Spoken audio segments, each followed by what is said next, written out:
Okay, people, before we get started, I would appreciate it if you would hit that subscribe button and hit that bell to get notified. We drop new episodes of Forever News every Saturday, 12 p.m. EST, and throughout the week, we re-upload those segments from that episode into smaller videos, so that way it's more easier to digest and for your viewing pleasure. So I'd appreciate it if you would hit those buttons, subscribe, bell, and yeah, we do each other a service. I don't want to waste any more of your time.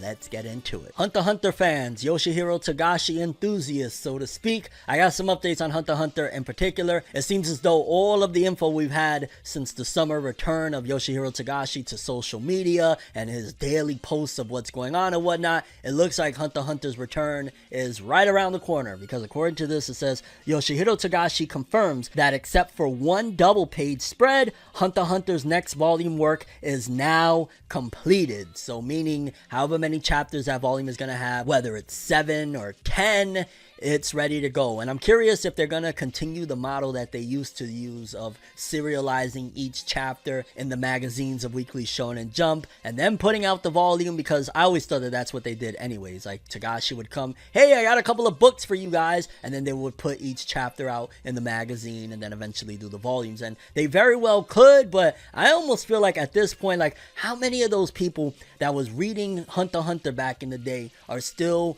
reading Shonen Jump? And I'm talking about specifically the people that came for Hunter x Hunter. I understand that One Piece has been going on pretty much longer than Hunter x Hunter was, but the difference is One Piece has been consistently releasing manga year after year in the magazine. A lot of those Hunter x Hunter fans, I'd imagine that they just came for Hunter x Hunter, are probably not reading Weekly Shonen Jump no more. Like, you got to think that that was a long time ago, and despite, you know, it coming back here and there, the hiatuses and whatnot have, I don't want to say killed the hype, but probably deterred a lot of people that maybe they used to sit around in Weekly Shonen Jump waiting for those next chapters. I think it would honestly even be more so beneficial for Hunter x Hunter's sales to just drop the volume. Like, instead of putting it out and fans read it and then eventually, you know, you hope the collectors go and buy it, why not just boom, here's a brand new volume, go buy it? I'd be willing to bet that sales will be ridiculous. You put out maybe some advertisements for it in Weekly Shonen Jump, or dare I say it, even serialize a couple of chapters first, maybe like 2 or 3, get people going, leave it off on a cliffhanger, and oh, we got the volume coming out. And I'm speaking strictly from a sales perspective. Fan wise, yeah, just give us the chapters, you know what I'm saying? But I'm talking about from a money standpoint, it would be a lot smarter to probably just advertise the living crap out of it, put one of those trailers that they be putting out, those manga PVs and whatnot for Hunter x Hunter, and yo, new volume out on stands right now. Go check it out. I'm be willing to bet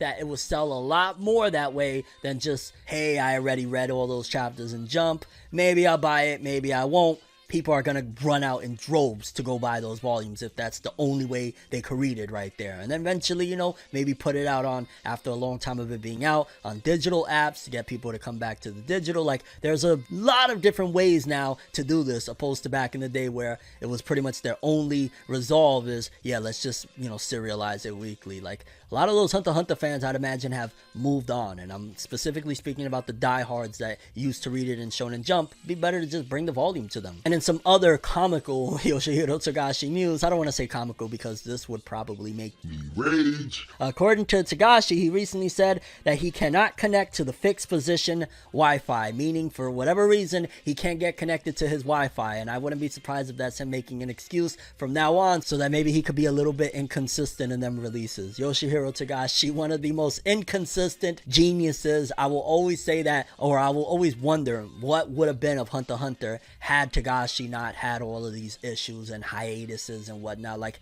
would Hunter x Hunter have surpassed the big 3, or even been on the level at the very least of the big 3, Naruto, One Piece, and Bleach, in terms of success worldwide? Like, make no mistake about it, Hunter x Hunter extremely successful, but the heights that Naruto and all of them had seen, there's always going to be that question of, could Hunter x Hunter have been that spot? Instead of Naruto, could it have been Hunter x Hunter being the big thing in the US? We'll never know, I guess. But either way, new Hunter x Hunter incoming, and Tagashi's having Wi-Fi problems. Yeah, man. Gotta love that guy. Okay, people, moving forward, an update on the sales success for Dragon Ball Super Superhero, the movie. Y'all know that it's been a very complicated situation with Dragon Ball Super Superhero. In Japan, not doing so well. One of the worst Dragon Ball movie performers of pretty much the last decade Plus, but over here in the US, it's been tearing it up. And now we got another update that shows again, it's tearing it up. Dragon Ball Super Superhero edges out Jujutsu Kaisen 0 as number 4 all-time anime film in US. I think now it's a little bit official because there's a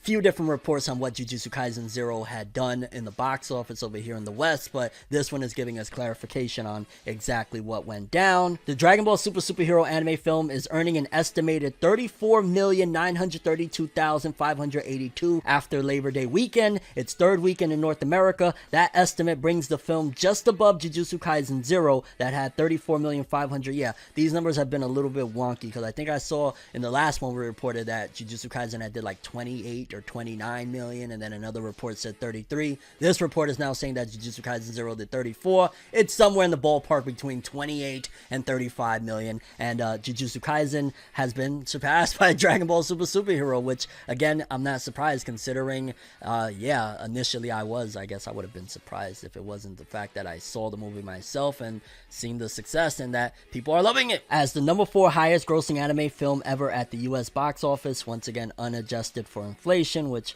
you put inflation in there, things might look a little different. The two films are now the number 28 and 29 films at the US box office this year, below Downtown Abbey, A New Era, and above The Northman, the Bob's Burgers movies, and Beast. The only other anime films that have earned more in their final US box office totals are again Pokemon the first movie, Demon Slayer Kimetsu no Yaiba, and Pokemon the movie 2000, which I do think that we have potential to pass two of those. I just don't ever see, at the very least for the time being, anything passing Pokemon the first movie. I've said it before and I'll say it again. That movie was ridiculous with the level of success. So we'll see, but I'm not going to hold my breath for now at the very least. As anime is continuing to grow and expand internationally, yeah, there's potential down the road. But even with this film, considering it wasn't unanimously praised, there's a lot of people that probably went and seen Broly and didn't go see this film, probably stopping it from what it potentially could have done. So there's that. It was almost like a trade in fandoms. A lot of people stopped watching it. A lot of people jumped in and said, you know what, I want to see this one. And of course, Dragon Ball Super Superhero beat Dragon Ball Super Broly that did 30 million in 2018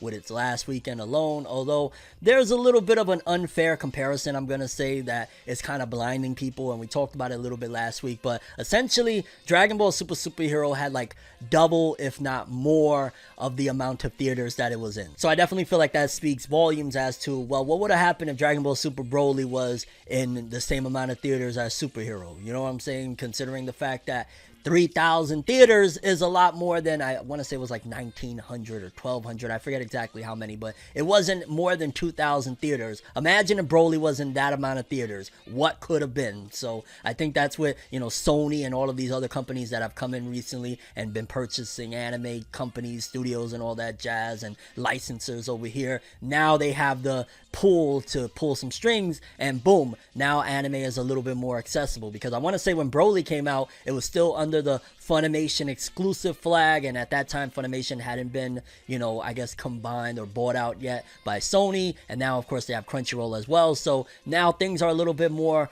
possible than they were back then, where you could get these movies into theaters that probably wouldn't have accepted an anime film, period. But yeah, people, Dragon Ball Super Superhero continuing to tear up the charts, once again surpassing Jujutsu Kaisen, and now it's like one of the biggest movies of the year. Like, anime films, fam, they slept on us for a long time, but we here. Quick update for Jujutsu Kaisen manga fans. It says here, Jujutsu Kaisen will be on break next week in Weekly Shonen Jump issue number 42. The series will resume in issue number 43 as scheduled. So you will get a Jujutsu Kaisen chapter this coming round, but then the following there won't be. And I'm appreciative that not only, of course, they're giving these authors breaks. We talk about it all the time. Every time there's a break, like, these authors deserve it, all that good stuff. But I'm glad that at the very least they rotated. So it's not just like in one issue, you know, 3 manga that you love automatically absent. Like they give Horikoshi his break with My Hero, and then the following week Gege gets their break, and then so on and so forth. It's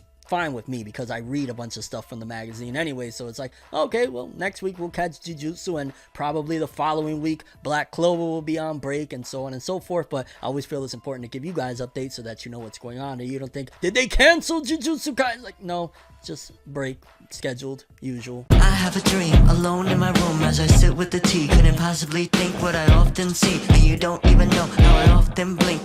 Lights be flashing and looking at me, such an odd unique, yet I'm so unique and you're looking at me. If the walls could talk, they would probably read me, and I'd probably say, bitch, get the fuck off me.